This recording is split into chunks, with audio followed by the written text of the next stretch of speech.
বেরিয়ে এলো, হাঁপাচ্ছে, গলা লাল হয়ে গেছে। ঠিক তখনই পুরো বাড়ির ভেতর সাইরেনের মতো একটা বিকট শব্দ বাজতে শুরু করলো।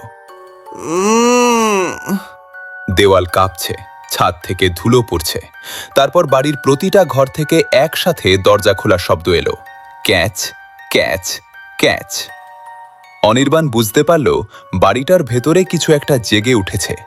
হঠাৎ তার মোবাইলে আবার সেই মেসেজ এলো, এইবার লেখা, 1 মাস্ট স্টে। তার নিচে কাউন্টডাউন, 00টা 19 মিনিট 44 সেকেন্ড। অনির্বাণের বুক ঠান্ডা হয়ে গেল, মানে আর 19 মিনিট পর কিছু একটা হবে।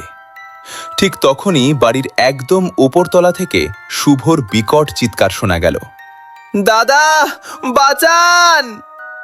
অনির্বাণ দৌড়ে সিঁড়ির দিকে গেল, কিন্তু সিঁড়ির মাঝখানে দাঁড়িয়ে আছে ঈশা, স্থির। তার চোখ দিয়ে রক্ত পড়ছে।